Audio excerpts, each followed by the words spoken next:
On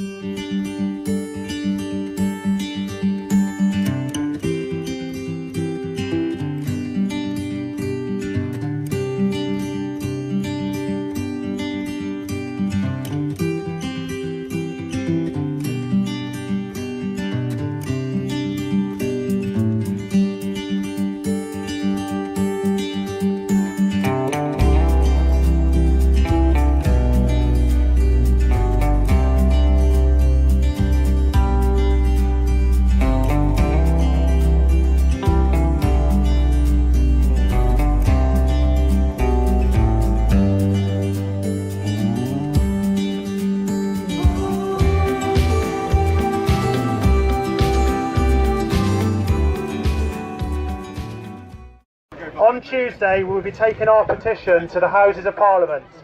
If anyone has not already signed the petition and you haven't got all your family and friends to do so, please go on to change.org, type in Appledore and please sign our petition.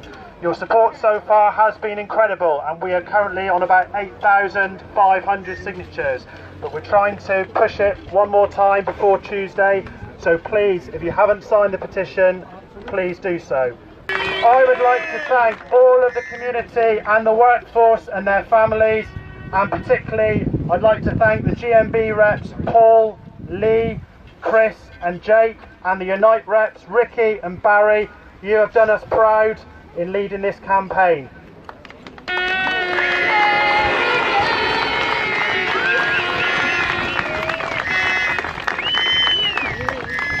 So I think a few people have been surprised by how big this campaign has been and the amount of support we have had. But we say to anyone watching this rally who has any decision-making power over the future of Appledore whatsoever, if you think this campaign has surprised you, if you thought the workforce and North Devon wouldn't do much about this, if that's what you thought, well, you ain't seen nothing yet.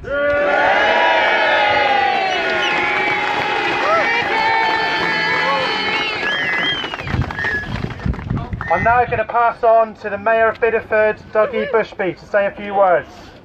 Well, can I say to start, what a fantastic show of strength from the people of Bideford and Appledore and Oldham in support of the shipyard. Thank you and well done to everyone for attending. So during this campaign, all of the community and the workforce, GMB and Unite, have worked together, and we've now got my friend and colleague Heathcliff Pettifer from Unite will now say a few words. Thank you. In a telephone conversation this week with senior Babcock directors, the news is there is no news. This isn't meant to be ironic. I think what the employer means by this is that the yard isn't closed, but there's no work in the yard. My concern is that these meaningless statements from Babcock just serve to condition the workers to expect the inevitable. It's no better than death by 1,000 cuts, and this is being played out in public through the press. Colleagues, this is a race to the bottom and it's just not acceptable. In the last few weeks, we've read on one hand a senior executive from Babcock has been kicked out of Westminster meetings with the MOD because of his arrogance and attitude. And on the other hand, we learned that there are contracts that the government, in the name of fair trade, could have placed at Appledore Shipyard, and instead the work's been opened up to worldwide competition. This is just not acceptable. Colleagues, the real irony is that whilst Babcock and the government are squabbling, investors are playing the stock market and short selling Babcock shares to make a quick profit. And it's these kinds of actions by remote, faceless, unknown traders in suits that are actually influencing a possible yard closure, and that too is just not acceptable. This, colleagues, this whole mess amounts to the biggest betrayal in the shipyard's 160-year history. Some of us will remember having been in this situation before. A great man once said, Tony Benn once said, every generation fights the same battles again and again. There is no final victory, there is no final defeat. Colleagues, we've dealt with these kinds of issues before and we're still here to talk about it, and we must continue to fight.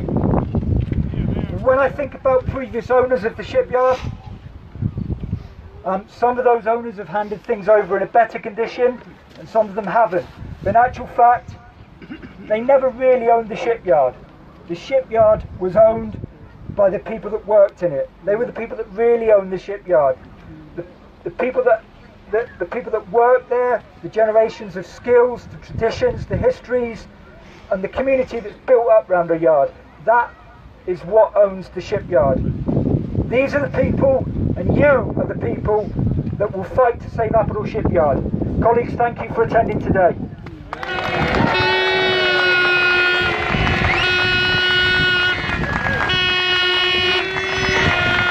Thank you very much for coming this morning. This is probably one of the most important things you'll be doing for quite some time. We have to save Appledore Shipyard, and I am here to represent all the district councillors because I know I speak for them all.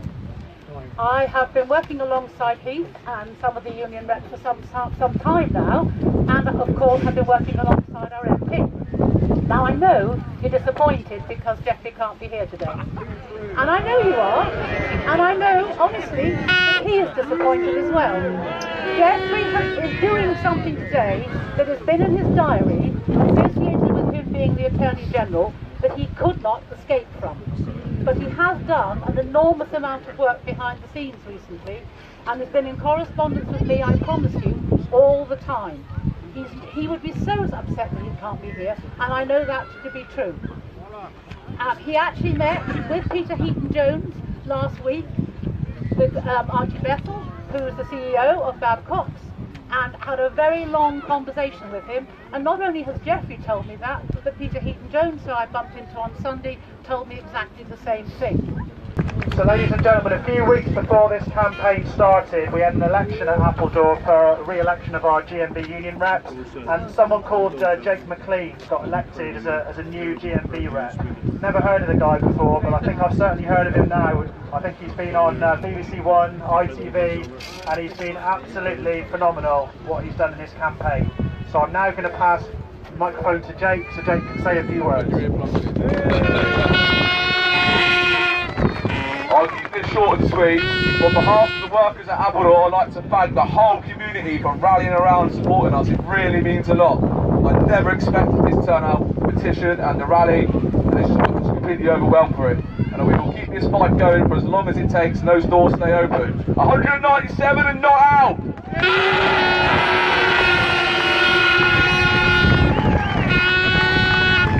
From Labour, which is Councillor David Brenton. I was told to keep it short.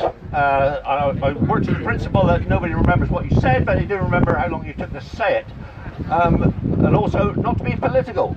Sorry, but it is. It is political.